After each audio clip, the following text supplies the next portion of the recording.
على رسوله الكريم أما بعد فأعوذ بالله من الشيطان الرجيم بسم الله الرحمن الرحيم إن الله وملائكته يصلون على النبي يا أيها الذين آمنوا صلوا عليه وسلموا تسليما اللهم صل على سيدنا ومولانا محمد معدن الجود والكرم وآلہ وصحبہ وبارک وسلم صلاۃ وسلاما علیک یا رسول اللہ صلاۃ وسلاما علیک یا حبیب اللہ صلی اللہ تعالی علیہ وسلم.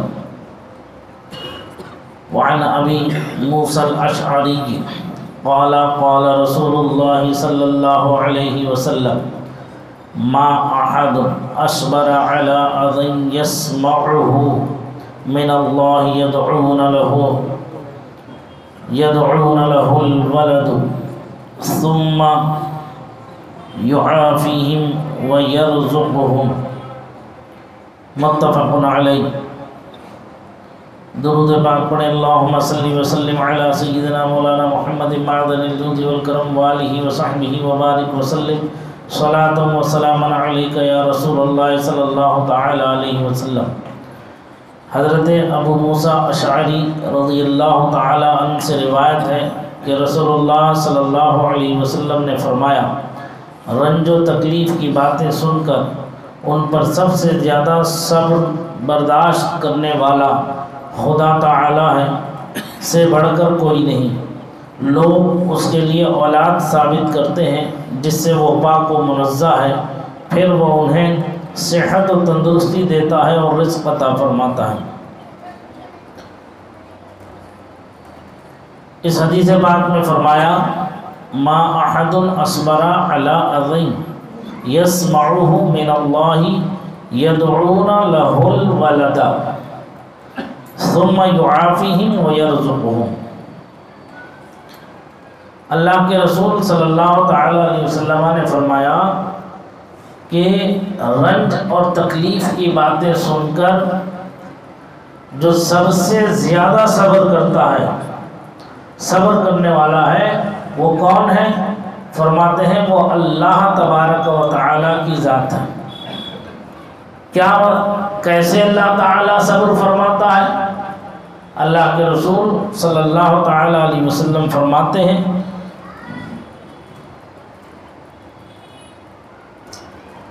جب کوئی شخص اس کے لیے اولاد کو ثابت کرے، یعنی اس کی اولاد کا ہونے کا اقرار کرے، تو یہ وہ بات ہے جس سے اللہ تعالی پاک اور منزہ ہے. بار بار فرمایا قل هو اللہ احد اللہ الصمد لم یلد ولم یولد ولم یکن لہ کفوا احد. وہ اللہ پاک ہے، اکیلا ہے، اس کا کوئی شریک نہیں ہے جو ہے، اور نہ ہی اس کی کوئی اولاد ہے اور نہ وہ کسی کی اولاد ہے. بار بار متفرق جگہ قرآن کریم میں اس بات کی تکرار آئی کہ اللہ اولاد سے پاک ہے، بے نیاز ہے. لیکن یہود و نصارہ نے اللہ تعالیٰ کے لیے اولاد کو ثابت کرنے کی کوشش کی. یہودی حضرت عزیر علیہ السلام کو خدا کا بیٹا کہتے تھے، اور عیسائی جو ہے وہ حضرت عیسیٰ علیہ السلام کو خدا کا بیٹا کہتے ہیں، جبکہ اللہ تعالیٰ بیٹے سے پاک ہے. یہ بہت تکلیف کی بات تھی، یہ رنج کی بات تھی. سمجھ میں آئی بات؟ ان جملوں کے کہنے کے باوجود اللہ چونکہ صبور ہے، سب سے زیادہ صبر فرماتا ہے، اس نے ان پر عذاب نازل نہیں کیا فوراً. آج اگر دیکھا جائے دنیا پر نظر کر کے، جہاں اللہ تعالیٰ کی صفت قہاری اور جباری ہے، وہی اس کی صفت رحمان و رحیم بھی ہے۔ اگر وہ اپنے ان نافرمان بندوں کے ساتھ جو اسے کے خلاف کھڑے ہوتے ہیں، سرکشی کرتے ہیں، بغاوت کرتے ہیں، اللہ کی ذات میں، اس کی صفات میں، اس کی عبادت میں کسی دوسرے کو شریک مانتے ہیں برابر کا، تو ایسے لوگوں کا اس کائنات میں رہنا محال ہو جاتا، ممکن ہی نہیں تھا کہ ایسے نافرمان، سرکش و باغی اس کی اس بنائی ہوئی دنیا کے اندر رہے موجود۔ کیوں؟ کیونکہ پوری کائنات کو جو وجود بخشا اس کا خالق و مالک کون ہے؟ قرآن فرماتا ہے للہ ما فی السماوات و ما فی الارض، اللہ ہی کے لیے ہے جو کچھ آسمانوں میں ہے اور جو کچھ زمینوں میں ہے۔ اس سب کا خالق و مالک کون ہے؟ اللہ وحدہ لا شریک ہے۔ تو ظاہر سی بات ہے، اگر آج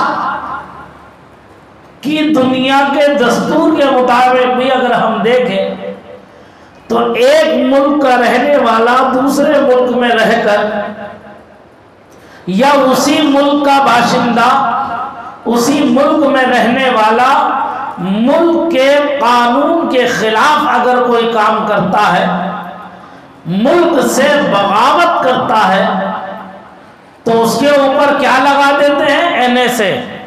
کیا لگا دیتے ہیں؟ NSA لگا دیتے ہیں، اور اسے باغی قرار دے کر اسے قتل کر دیا جاتا ہے۔ یہ ہر ملک کا دستور ہے کہ باغیوں کی بخشش نہیں ہے۔ یہ الگ بات ہے کہ اس ملک میں بغاوت کر کے کسی دوسرے ملک میں جا کر کے پناہ لے لے، وہاں عافیت لے لے، ٹیکس بھر کے، ضمانت دے کر اپنی جان محفوظ کر لے۔ کیوں؟ کیونکہ جو ایک ملک کے قوانین ہیں وہ دوسرے ملک میں رائج نہیں، جو دوسرے ملک میں ہے وہ تیسرے ملک میں رائج نہیں۔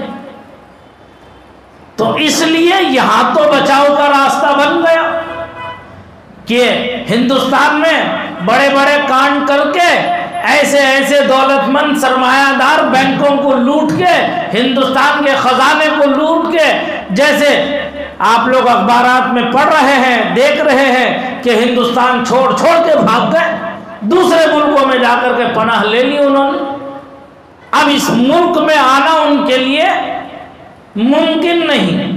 ہاں، اندر سے کچھ سانٹھ گانٹھ کر لے، کچھ حکمران وقت کی جیبوں کو بھر دے، رشوت دے دے، پارٹی کے فنڈ میں بڑی رقمیں دے دے، تو پارٹی کے فنڈ میں رقم جاتے ہی جو ہے اس کے سارے گناہ دھل جاتے ہیں، اس کا سارا کالا دھن سفید دھن میں بدل جاتا ہے، نمبر 1 کا مال آ جاتا ہے۔ جیسے کہ ابھی آپ نے دیکھا ملک میں نوٹ بندی کے وقت کہ ملک میں افراتفری کا کیسا ماحول رہا، کیا حالات رہے ملک کے اندر۔ یہ کسی سے ڈھکی چھپی بات نہیں ہے، کسی سے کوئی پوشیدہ بات نہیں ہے۔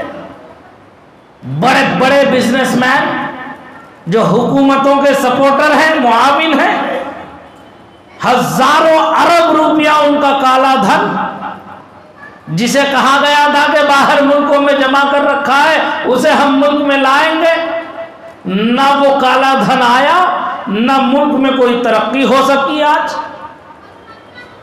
الٹا جتنا کالا دھن دوستوں کے پاس، یاروں کے پاس تھا، وہ سب کا سب سفید دھن میں تبدیل ہو گیا۔ کتنا اچھا بے وقوف بنایا لوگوں کو، فری سم بانٹ کر کے۔ فری سمیں بٹی تھی، آئیڈیاں جمع ہوئی تھی، ان آئیڈیوں پر کیا تھا کہ آپ اپنی آئی ڈی لے کر کے جائیں، 4000 روپے فی آئی ڈی اپنی نوٹوں کی تبدیلی کر لیں بینکوں سے، پبلک کو بیوقوف بنایا، کالا دھن سفید کر لیا۔ ہم لوگ اس خوش فہمی میں تھے، واہ فری سم مل رہی ہے، فری سم مل رہی ہے، بڑا نیٹ مل رہا، بڑا نیٹ مل رہا، یہ جھنجھنا ہاتھ میں دے کے، بچے کا کھلونا دے کے دل کو بہلا دیا، ادھر ادھر یار دوستوں کا سارا کالا دھن سفید دھن میں تبدیل ہو گیا۔ یہ کسی سے ڈھکی چھپی بات نہیں ہے، میڈیا چیختا رہ گیا، چلاتا رہ گیا، کانوں پہ جوں تک نہ رینگی کسی کے بھی۔ تو دنیا کے ملک کے قانون میں جب بغاوت کرتا ہے آدمی، جب باغی ہوتا ہے، اس کے اوپر سخت ایکشن لیا جاتا ہے، اس کے اوپر سخت کارروائی کی جاتی ہے۔ وہ ساتھ تہخانے میں بھی چھپا رہے گا تو یہاں کسی بھی ملک کی LIU ہو، انٹیلیجنس ہو، وہ وہاں سے نکال کر کے لے آتے ہیں۔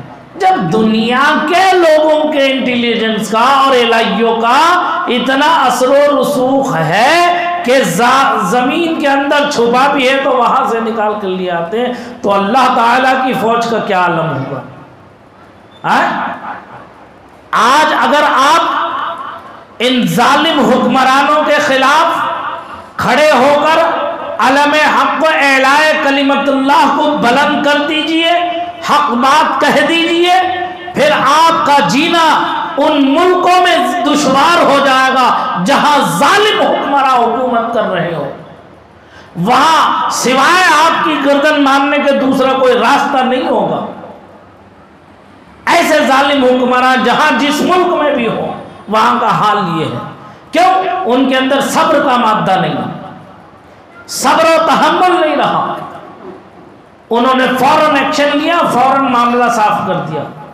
ذرا دیکھو تو کتنی پیاری بات اللہ کے رسول صلی اللہ علیہ وسلم نے ارشاد فرمائی اور کتنی ہدایت فرمائی ہے اپنے اس کلام میں، کیا کہ اللہ سے بڑھ کر کوئی صابر نہیں ہے، کوئی صبر کرنے والا نہیں۔ کیوں؟ اس لیے کہ جو چیز اس کی ذات میں نہیں ہے، لوگ انتھک کوششیں کر کے اس کی ذات میں اسے ثابت کرنے کی کوشش کر رہے ہیں۔ اتنی نافرمانیوں نالائقوں کے باوجود بھی وہ خالق و مالک، رازق و پالنہار اسے رزق بھی دے رہا ہے، اور اسے کھانے کے لیے کھانا بھی دے رہا ہے، پینے کے لیے پانی بھی دے رہا ہے، رہنے کے لیے مکان بھی دے رہا ہے، گرمی سردی کے حساب سے کپڑوں کا بھی اس کا انتظام کر رہا ہے۔ ورنہ کوئی سبب نہیں تھا ایسا کہ اتنا بڑا گنہگار، اتنا بڑا نافرمان اس کے ملک میں رہ جاتا۔ پوری کائنات تو اس کی ہے، کس ملک میں جائے گا؟ اس کائنات کے علاوہ کون سی کائنات، کون سی جگہ ہے؟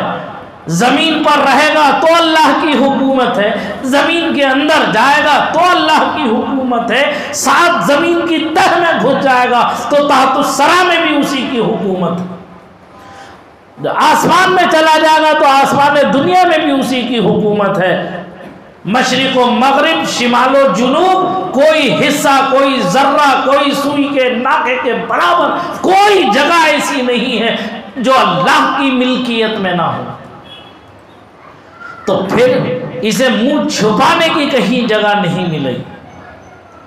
اس کے باوجود اللہ تعالیٰ نے صبر کے ساتھ صبر کا معاملہ کر کے اسے دنیا میں راحت دی ہے، آسائش دی ہے، لیکن جب آخرت کا معاملہ ہوگا، جب یوم جزا کا معاملہ ہوگا، مالکی یوم الدین جس کے لیے کہا، جب وہ دن آئے گا حساب و کتاب کا، تو اس دن یہ باقی سرکش اپنے کیے کی سزا کو پائیں گے، اور ایسی سزا الامام الحفیظ اللہ تعالیٰ اپنے حفظ و امان میں رکھے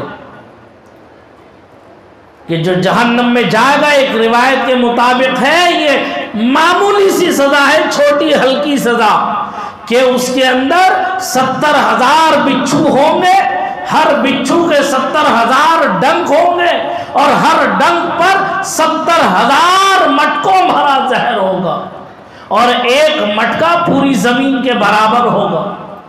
تو اتنا زہر اس جہنمی کو پینا پڑے گا، جب وہ زہر پیے گا تو اس کی آنتیں کٹ کٹ کے گر جائیں گی، پھر اسے دوبارہ تیار کیا جائے گا، یہی عذاب اس کے اندر ہوتا ہوگا۔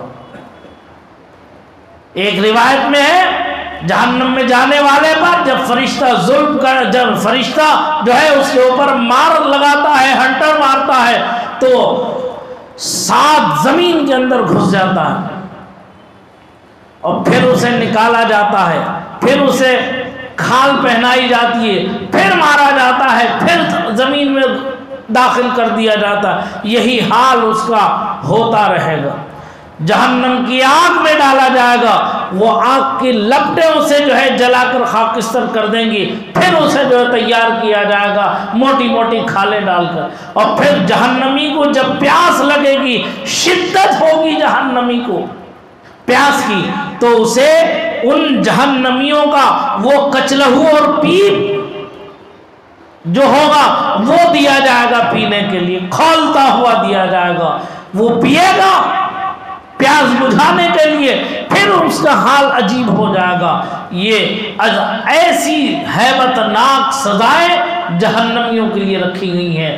کر لے جس کا دل چاہے آج دنیا میں چھوٹ سمجھ کے اللہ کی نافرمانی کر لے، اس کی اطاعت و فرما برداری سے روگردانی کر لے، لیکن آخر ایک دن موت آنی ہے۔ جب آیت کریمہ کل من علیہا فان نازل ہوئی تھی تو فرشتوں نے کہا تھا ارے موت تو ہمیں نہیں آنی ہے، انسانوں کو آنی ہے موت، لیکن جب آیت کریمہ کل نفس ذائقۃ الموت جب نازل ہوئی تو فرشتوں نے اب کہا نہیں، صرف انسانوں ہی کے لیے نہیں، ہر جاندار کے لیے ہے، اور ان جانداروں میں ہم بھی آتے ہیں اور موت ہمیں بھی آنی ہی ہے۔ تو آج جو چاہے کر لے، جیسا چاہے کر لے، کس کا مال چاہے غصب کر لے، کس کے ساتھ چاہے دھوکہ کر لے، کس کے ساتھ چاہے جو معاملہ چاہے، طاقت کے بلبوتے پر، زور کے بلبوتے پر، بدماشی غنڈہ گردی کے بلبوتے پر، اپنے خاندان کے وقار کے، اپنے خاندان کے جو ہے جاہ و جلال و حشمت کے بلبوتے پر جس پر چاہے ظلم کر لے، لیکن یاد رکھو کل قیامت کے دن فرمایا گیا حدیث پاک میں، اگر دنیا میں سینگ والی بکری نے اگر بے سینگ کی بکری کو سینگ مارا ہے تو کل قیامت میں اللہ تعالیٰ ان دونوں کو پیدا کرے گا، اور پیدا کر کے جو بے سینگ کی بکری تھی اسے سینگ عطا کرے گا، اور پھر حکم فرمائے گا اس نے تجھے دنیا میں عزت پہنچائی تھی، آج تو اپنا بدلہ لے لے، اس سے آج تو اپنا بدلہ لے لے۔ تو وہ بے سینگ والی بکری سینگ آنے کے بعد اللہ کے حکم سے اپنا بدلہ لے گی، اور پھر وہ ختم ہو جائے گی، مٹی میں مل جائے گی۔ فَمَن يَعْمَلْ مِثْقَالَ ذَرَّةٍ خَيْرًا يَرَهُ وَمَن يَعْمَلْ مِثْقَالَ ذَرَّةٍ شَرًّا يَرَهُ، رائی کے دانے کے برابر اگر بھلائی ہوگی اللہ تعالیٰ اس کا اجر عطا فرمائے گا، اور رائی کے دانے کے برابر اگر کسی نے برائی کی ہے، گناہ کیا ہے، تو اس کا حساب و کتاب اللہ کی بارگاہ میں دینا پڑے گا، ہر حال میں دینا پڑے گا۔ آپ بارہا سنتے رہتے ہیں یہ سب چیزیں۔ یہ دنیا بے ثباتی دنیا ہے، جیسا چاہے ویسے گزار لو، ہنس کے گزارو تو گزر جائے گی، رو کے گزارو تو گزر جائے گی، کھا کے گزارو تو گزر جائے گی، بھوکے پیٹ گزارو تو گزر جائے گی، ارے بنگلے میں رہ کے گزارو تو گزر جائے گی، اور فٹ پاتھ پہ کاغذ بچھا کے سو کے گزارو تو گزر جائے گی۔ اسے گزرنا ہے، اسے جانا ہے، اور دنیا بڑی تیزی کے ساتھ اپنی منزل کی طرف رواں دواں ہے، قیامتاً قریب ہے کہ ہم سے آ کر ملاقات کیے چاہتی ہے۔ تو اس فانی اور بے ثباتی دنیا میں ہم اہل ایمان اللہ نے جو ہم پر انعام و اکرام و احسان فرمایا ہمیں اسے جاننا چاہیے، سمجھنا چاہیے۔ اپنی اتنی مخلوقات کے اندر اس نے ہمیں انسان بنا کر جو ہے وَلَقَدْ كَرَّمْنَا بنی آدم کا تاج زرعی ہمارے سروں پر سجا کر اشرف المخلوقات کا تمغہ ہمیں دے کر کے عزت بخشی، شرف بخشا، بزرگی بخشی، عظمت بخشی اور انسان بنا کے پیدا کر کے ہم پر احسان فرمایا، کرم فرمایا، تو کیا ہمارا حق نہیں بنتا کہ ہم اس کی صحیح طریقے سے اطاعت و فرما برداری کریں، اس کے حلال کو حلال سمجھے، حرام کو حرام جانے، جائز کو جائز سمجھے، ناجائز کو ناجائز سمجھے؟ آخر کب تک ہم اپنی زندگی کو اس کی نافرمانی میں گزارتے رہیں گے؟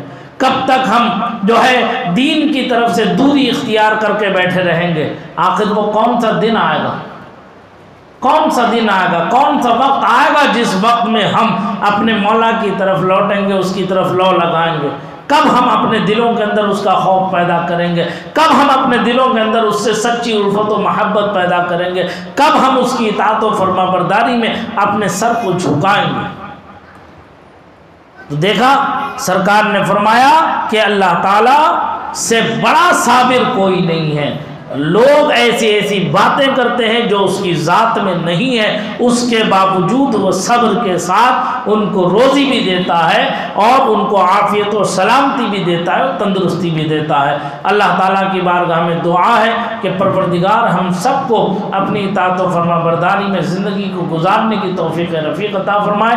استغفر اللہ ربی من کل ذنب واتوب الیہ وآخر دعوانا ان الحمد للہ رب العالمین۔ اللہم ربنا آتنا فی الدنیا حسنہ وفی الآخرۃ